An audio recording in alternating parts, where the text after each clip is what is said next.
Era a cidade mais rica da terra, mas para muitos, a morte parecia uma misericórdia. Crianças selvagens vagavam pelos becos, homens doentes caíam na sarjeta e prostitutas gritavam preços à luz do dia. Parece cena sombria de romance de Dickens, mas era real. Este é o East End de Londres no início do século XX, muito pior do que os livros de história contam. Vamos contar tudo no episódio de hoje do The Infographics Show. Londres, capital do Império Britânico, era a cidade mais rica do mundo, com riqueza inimaginável concentrada em poucos. Enquanto isso, 500.000 dos 5,6 milhões de habitantes viviam em favelas descritas como inferno na terra, abscessos e feridas putrefatas. Em 1902, o autor americano Jack London se infiltrou aqui e seu livro O Povo do Abismo revelou um horror urbano quase impossível de acreditar. O próprio London havia presumido erroneamente que o coração do Império Britânico proporcionaria um padrão básico de vida semelhante ao dos Estados Unidos. Ele estava errado. Os Estados Unidos tinham muita pobreza, mas o que Jack London viu na Inglaterra o chocou profundamente. O abismo que ele mencionava referia-se aos cortiços mais desesperadores da cidade, abrangendo uma grande área de miséria e sujeira no East End. Seções inteiras do leste de Londres se tornaram depósitos industriais para os pobres. As ruas tinham prédios em ruínas, famílias vivendo em quartos únicos cheios de ratos, umidade e doenças.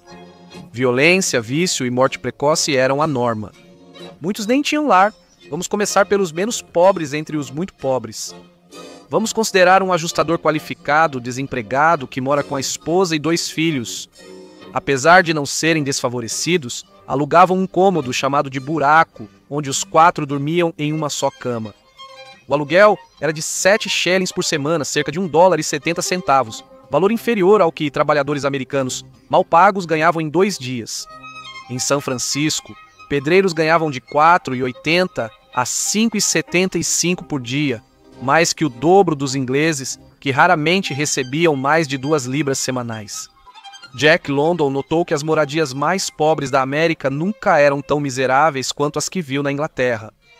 E a família nem estava no fundo do poço. O quarto deles não tinha fogão, cozinha ou banheiro privativo. Nas favelas, muitas famílias dividiam uma privada de tijolos. Em 1842, um relatório em Liverpool revelou que mais de 200 pessoas compartilhavam uma privada. A população de Londres era ainda maior. Muitos dependiam de baldes e o lixo humano frequentemente se acumulava nas ruas e cursos d'água. A família tinha um fogareiro a gás na lareira e para usá-lo para cozinhar ou se aquecer, era preciso inserir uma moeda de 1 penny. Ainda assim, a esposa falou a Jack London que 1 penny acaba rápido. Como muitas famílias no abismo viviam com desnutrição crônica. London contou que conheceu uma mãe solteira com 6 filhos morando juntos em um cômodo. O filho adolescente dela estava morrendo lentamente de tuberculose, também conhecida como tísica. Todos eles estavam emagrecidos. 10% dos londrinos estavam tão desnutridos que isso se tornou uma forma de deficiência. Eles fisicamente não conseguiam trabalhar. Um editor de jornal escreveu: era difícil acreditar que pessoas pudessem viver em ambiente tão terrível. Durante todo o século de 1800, imigrantes chegavam em massa a Londres, irlandeses pobres fugindo da fome e judeus da Rússia, Polônia, Alemanha e de toda a Europa Oriental escapando da discriminação e da violência, apenas para enfrentar mais disso em Londres.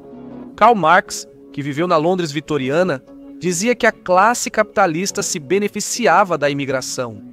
Isso aumentava o número de trabalhadores e mantinha os salários baixos. Também criava desarmonia, xenofobia desenfreada e tumultos ocasionais. Os recém-chegados moravam junto aos mais pobres, antes chamados de vermes humanos, causando superlotação, xenofobia e tumultos. Agora, os vermes tinham um culpado, apoiados por uma imprensa da elite que ignorava a desigualdade e classes rígidas. Pais doentes ou desesperados muitas vezes enviavam os filhos para trabalhar. Meninos ganhavam apenas alguns trocados, coletando as 1.000 toneladas de esterco deixadas diariamente pelos 300.000 cavalos de Londres. No início dos anos 1800, crianças de 5 anos eram enviadas para limpar chaminés tóxicas dos ricos, trabalho tão perigoso que meninos de 8 anos morriam de câncer.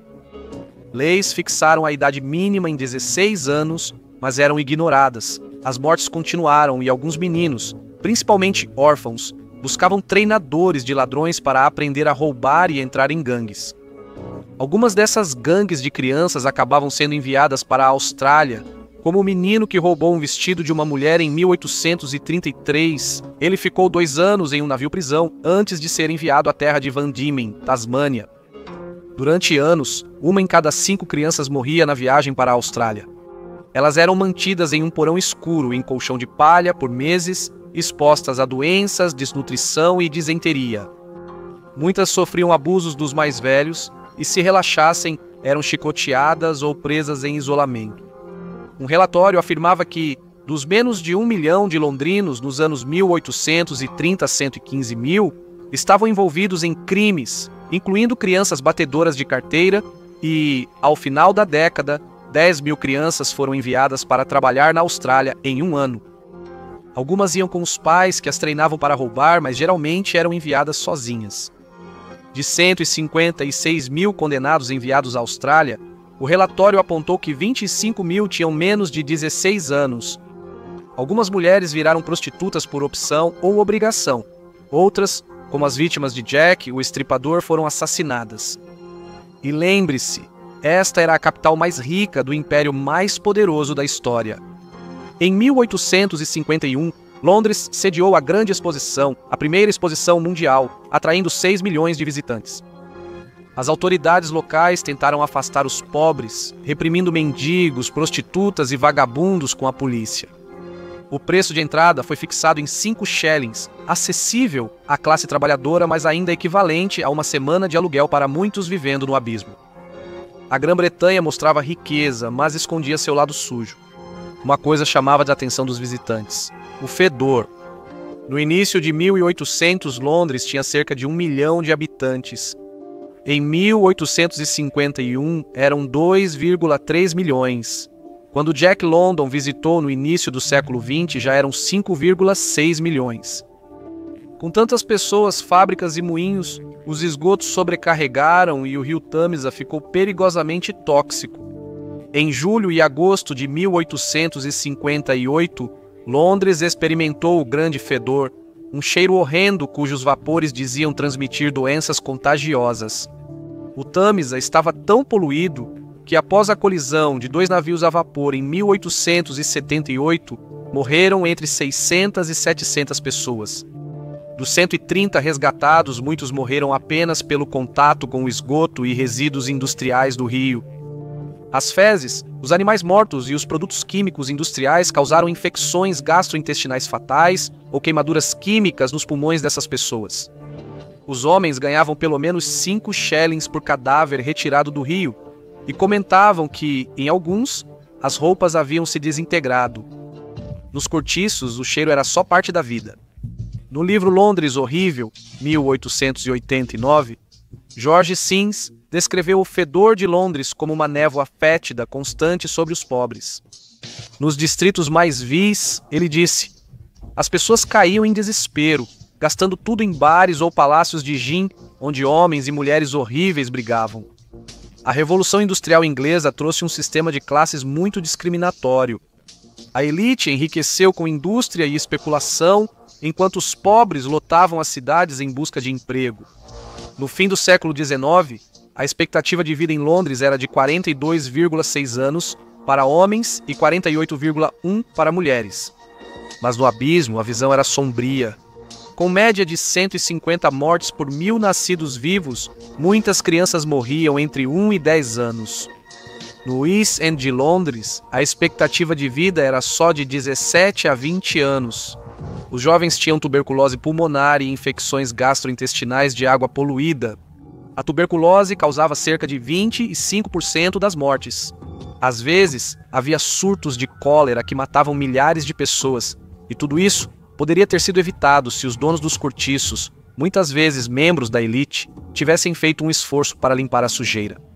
Havia dinheiro suficiente. Em 1870, o Império Britânico gerava quase 25% do produto interno bruto mundial, metade vindo da Índia Britânica e mais de 37% do Reino Unido. Os Estados Unidos da América tinham 8,87%, e o Império Russo 7,54%. Mesmo em 1913, o Império ainda gerava de 21 a 22% do produto interno bruto global. Os britânicos eram os hegemônicos globais, desfrutando de uma prosperidade econômica que o mundo nunca tinha visto. Os ricos ergueram mansões opulentas e decadentes, enquanto os pobres viviam de mingau.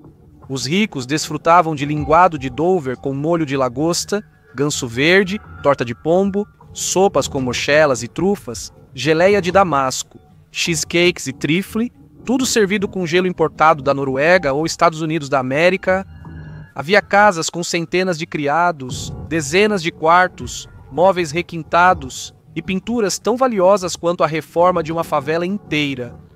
Grande parte dessa riqueza era hereditária. No século XIX, a elite proprietária de terras inglesa possuía mais de 55% de todas as terras na Inglaterra e no país de Gales. Mesmo hoje, a aristocracia fundiária possui cerca de 30% de todas as terras na Inglaterra. A desigualdade e a discriminação de classe originaram o comunismo e influenciaram o surgimento das duas guerras mundiais.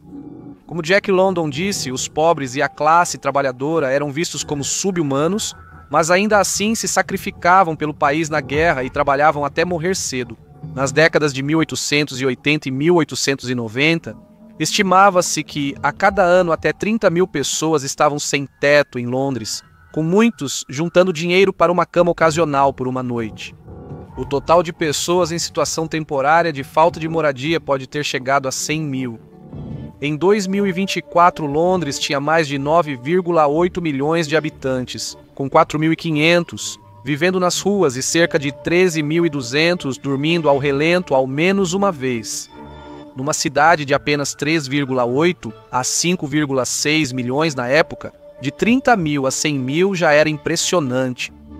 Por isso, Londres tinha casas de trabalho como as descritas nas histórias de Charles Dickens. A casa de trabalho, chamada cama de indigente, era preferida a dormir nas ruas. E de qualquer forma, Londres havia proibido as pessoas de dormirem ao relento. A polícia patrulhava bairros pobres à noite e acordava moradores. Dormir em público era visto como um incômodo público. Os que dormiam eram chamados de pessoas ociosas e desordeiras, ou de vadios e vagabundos. Os asilos viviam cheios, mas quem tinha algum dinheiro podia pagar a cama-caixão por cerca de 4 pence à noite. Essas eram literalmente caixões de madeira e uma lona para cobrir, fornecidos pelo Exército da Salvação. Com apenas 1 penny, o Exército da Salvação oferecia o assento de 1 penny. Você podia passar a noite toda sentado em um banco. Deitar não era permitido, mas pelo menos você tinha um teto sobre a cabeça e uma pequena lareira em uma noite fria de inverno. Os quartos nem sempre tinham aquecimento, e às vezes pessoas morriam de frio à noite. Nos caixões era preciso suportar coisas rastejando em você. Ratos infestavam a Londres vitoriana, gerando medo de mordidas e doenças transmitidas por pulgas. Além da cólera, havia surtos de tifo, febre tifoide e gripe. A casa de trabalho, chamada Spike, era vista como o pior lugar. Jack London certa vez tentou entrar em a casa de trabalho de Whitechapel, no leste de Londres. Ele entrou em uma longa fila de homens desesperados e conversou com alguns enquanto pegavam o café da manhã, cascas de laranja jogadas nas ruas sujas. Alguns estavam simplesmente sem sorte. Alguns foram soldados lutando pelo que Londres chamava de forma sarcástica de maior, mais rico e poderoso império já visto. No abrigo davam mingau e uma cama dura se conseguisse entrar. Todas as noites eram expulsos para dormir ilegalmente nas ruas. Lá dentro, os homens eram colocados para quebrar pedras ou desfazer cordas velhas com um prego, enquanto as mulheres esfregavam o chão, cozinhavam ou remendavam roupas. Os trabalhadores eram revistados na entrada por tabaco e álcool, recebiam cobertor e camisa de dormir, enquanto suas roupas eram desinfetadas. O jantar incluía 225 gramas de pão e meio litro de skilly, mingau ralo de aveia e água. Quando conseguiam pão, como muitos pobres nos cortiços, mergulhavam-no no sal, pois manteiga era luxo. Em 1882, a lei exigia 2 noites e retorno em até 30 dias podia levar à prisão. Para evitar isso, homens e mulheres pobres percorriam abrigos em busca de uma cama. No verão, Muitos pobres andavam até 160 quilômetros para o interior buscando trabalho, geralmente colhendo lúpulo para cerveja. Essas não eram pessoas preguiçosas, como o governo frequentemente afirmava. Também havia crianças na casa de trabalho, moinhos e fábricas. A Lei de Emenda dos Pobres, de 1834, vista como progressista, ainda exigia trabalho pesado de crianças pobres. A Lei das Fábricas, de 1844, limitou o trabalho de crianças de 8 a 13 anos a 6,5 horas diárias e exigiu 3 horas de estudo, geralmente dadas por pessoas sem qualificação. Antes dessas leis, crianças de até 6 anos morriam de exaustão após turnos de 16 horas em fábricas têxteis. Com o tempo, novas reformas foram feitas. A educação primária tornou-se obrigatória pela Lei de 1870 e foi aplicada em 1880. O problema era que, sem serem forçadas ao trabalho, algumas crianças se envolviam com o crime. Em outros casos, suas mães recorriam ao álcool, brigas ou prostituição, tema que trataremos em breve. Essas mulheres eram descritas nos jornais como marcadas psicologicamente e violentas, com olhos roxos ou dentes faltando de brigas. Nos cortiços vitorianos, mulheres tinham que ser duras. A embriaguez pública, antes vista principalmente como um vício masculino, tornou-se uma epidemia entre as mulheres, a tal ponto que até mesmo os jornais americanos ficaram chocados. Em maio de 1896, o Philadelphia Inquirer noticiou que as mulheres inglesas são boas e fortes bebedoras. O artigo trazia dados chocantes. Mais de 9.400 mulheres foram acusadas de embriaguez e desordem no ano anterior. O legista Win Baxter, famoso pelos casos Jack, o Estripador e Homem-Elefante, afirmou que as mulheres eram ainda piores que os homens. Os registros de prisão iam de 89 anos a uma garota de 15 anos. Anos depois, Jack London explicaria por que muitos bebiam até esquecer. Mais de 1,2 milhão de pessoas recebiam menos de 20 shillings semanais para sustentar famílias. Como dissemos, os homens tinham empregos perigosos e viviam pouco. Frequentemente, mulheres criavam os filhos sozinhas. Muitas desistiam e recorriam ao álcool. Registros indicam que algumas mulheres passaram a vida adulta, indo e voltando da prisão. Anne B., casada, acumulou 400 condenações. O marido dela, pequeno proprietário, pagou quase $1.000 em multas para evitar sua prisão. Annie Eyre nunca tinha ficado um mês sem passar uma noite atrás das grades desde a infância. Alice Williams, de 14 anos, foi descrita como tendo qualidades de luta equivalentes às de um homem. Sua gangue atacava mulheres frequentemente. Gangues eram um problema constante no East End, sendo locais ou formadas por imigrantes recentes. Criminosos rondavam os becos à noite, assaltando transeuntes, furtando bolsos e agredindo comerciantes.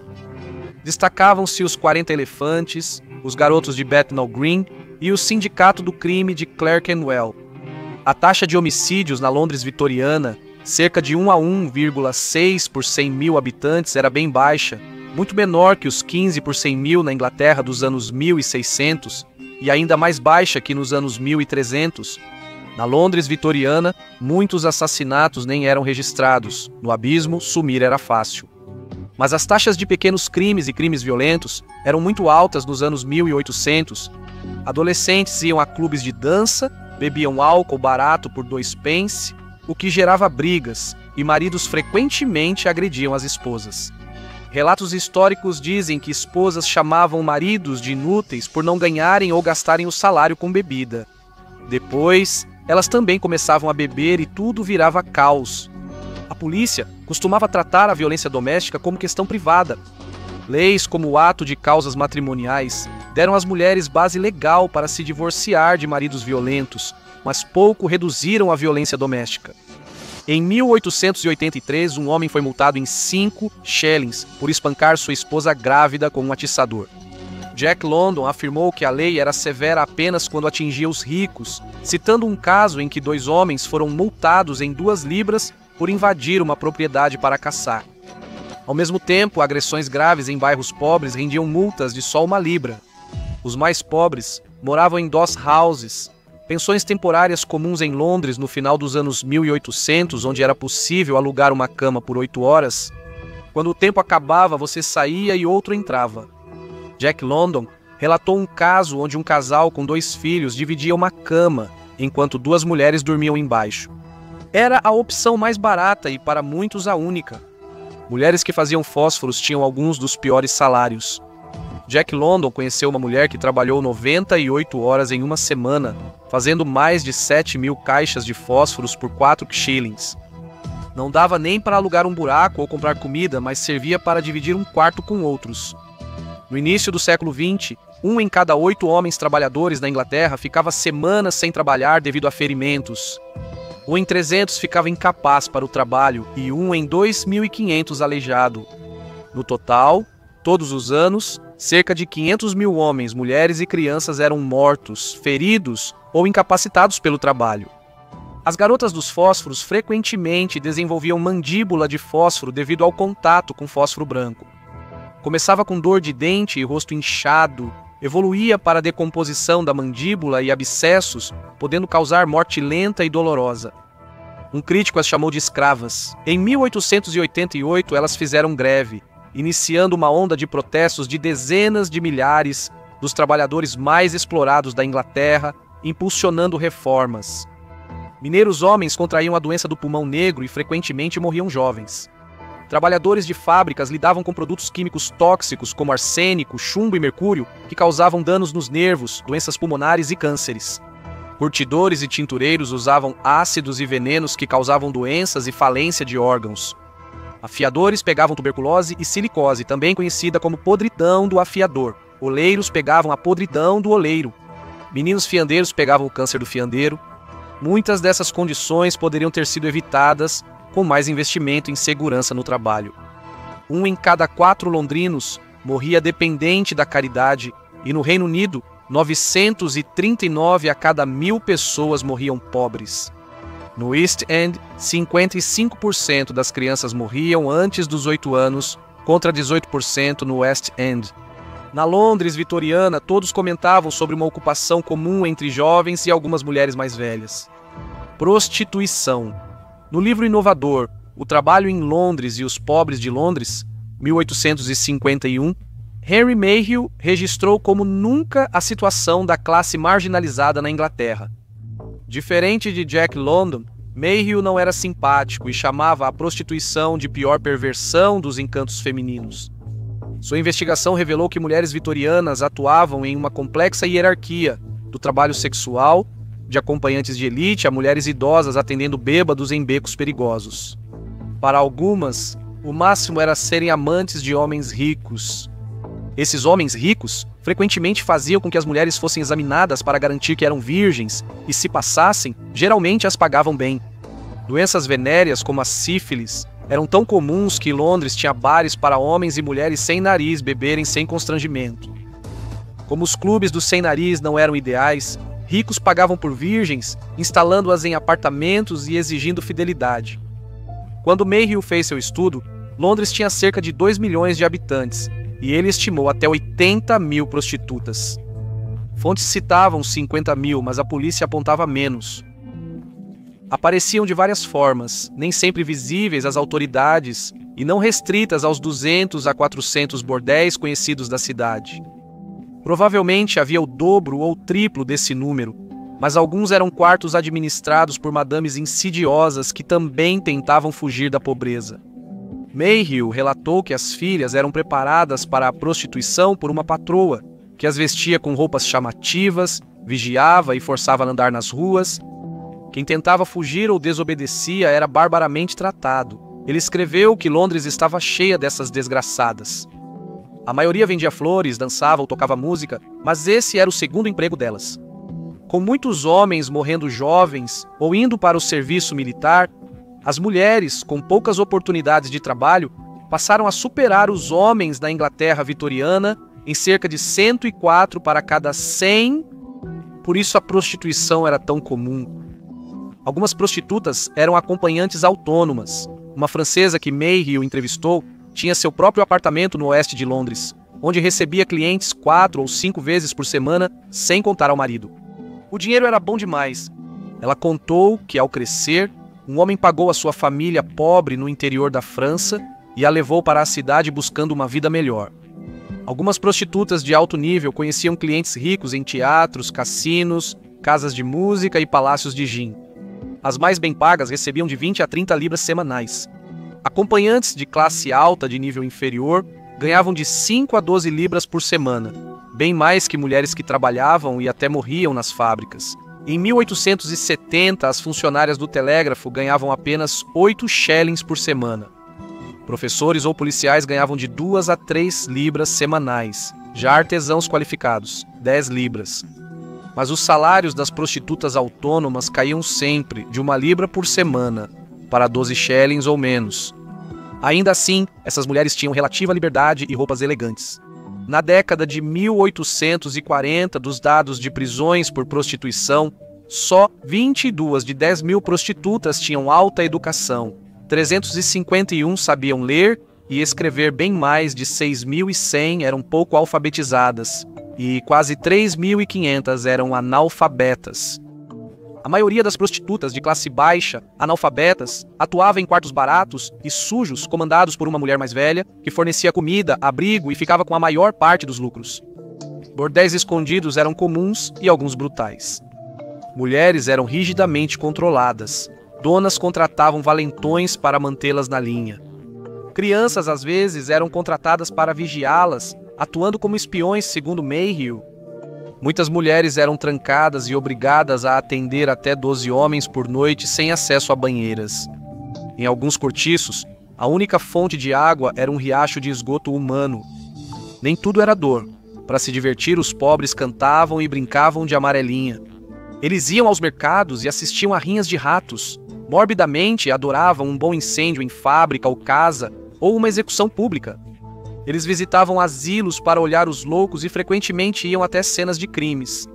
Até os pobres viraram entretenimento. O sofrimento deles aumentava o interesse público pela pornografia da pobreza vitoriana, com relatos de gangues infantis, mulheres marginalizadas e violência ligada ao álcool. O turismo nas favelas virou moda. Visitantes circulavam por Whitechapel, Spitalfields e Shoreditch, motivados tanto pela curiosidade mórbida quanto por prazeres culpados, como descreveu um escritor. Até americanos comentavam. Turistas ricos iam disfarçados, alguns com títulos aristocráticos, buscando antros de ópio ou prostitutas. Para alguns, a anarquia anônima e o caos do cortiço eram excitantes em comparação com a relativa segurança deles. A princesa Alice de Hesse, terceira filha da rainha Vitória, às vezes visitava os cortiços. Enquanto alguns ricos que visitavam os cortiços tinham boas intenções, a maioria dos leitores ou turistas de classe média e alta demonstrava pouca simpatia. Consideravam os pobres preguiçosos, imorais e degenerados, o que favoreceu a eugenia no século XX, especialmente nos Estados Unidos da América, onde atingiu minorias e brancos pobres do Sul. Na Inglaterra, as mudanças foram graduais e raramente lideradas pela classe alta.